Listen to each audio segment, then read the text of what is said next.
Being single doesn't mean no one wants you. It means God is still busy writing your love story. Exact true. Ang love life parang exam yan.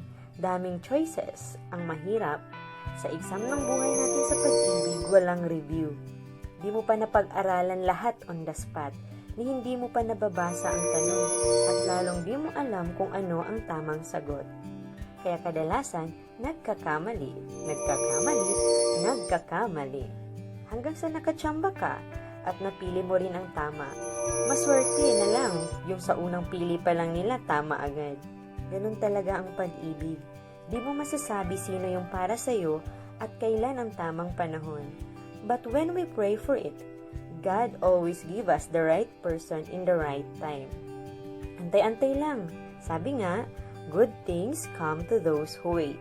If you believe, you will receive whatever you ask for in prayer. Ayon nga dito sa Matthew chapter 21, verse 22. We deserve to love and be loved. Dun sa tamang tao na para sa atin. Di natin kailangan makipag-agawan, di tayo dapat mag-beg. Tama lang at okay lang minsan na magmahal tayo ng maling tao kasi nagmahal lang tayo. Pero pag yung sitwasyon natin, nakikihati tayo sa iba at makasakit na tayo ng iba, it's not the right love for you. Respect yourself and live. Ang sa iyo ay sa'yo at buong para sa'yo. No one can take away the person that is destined for you by God. Kaya pag napunta sa iba, ay hayaan mo na. Ibig sabihin, di para sa'yo. Whenever you feel unloved, unimportant, or insecure, remember to whom you belong. Ephesians chapter 2, verse 19 to 22. The right person in God's perfect time. If you aren't happily single, then you won't be happily taken.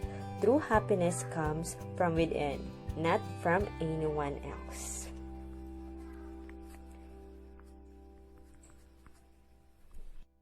Being single doesn't mean no one wants you. It means God is still busy writing your love story. Exact true. Ang love life parang exam yan. Daming choices. Ang mahirap, sa exam ng buhay natin sa pag-ibig, walang review. Di mo pa napag-aralan lahat on the spot, ni hindi mo pa nababasa ang tanong, at lalong di mo alam kung ano ang tamang sagot. Kaya kadalasan, nagkakamali. Hanggang sa nakatsamba ka at napili mo rin ang tama. Maswerte na lang yung sa unang pili pa lang nila tama agad. Ganun talaga ang pag-ibig. Di mo masasabi sino yung para sa'yo at kailan ang tamang panahon.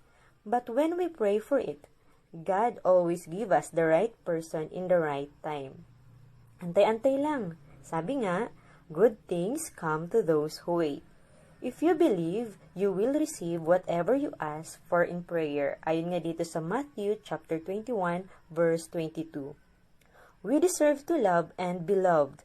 Dun sa tamang tao na para sa atin. Di natin kailangan makipag-agawan, di tayo dapat mag-beg. Tama lang at okay lang minsan na magmahal tayo ng maling tao kasi nagmahal lang tayo. Pero pag yung sitwasyon natin, nakikihati tayo sa iba at makasakit na tayo ng iba, it's not the right love for you. Respect yourself and live. Ang sa iyo ay sa'yo at buong para sa'yo. No one can take away the person that is destined for you by God. Kaya pag napunta sa iba, ay hayaan mo na. Ibig sabihin, di para sa'yo. Whenever you feel unloved, unimportant, or insecure, remember to whom you belong. Ephesians chapter 2, verse 19 to 22. The right person in God's perfect time. If you aren't happily single, then you won't be happily taken.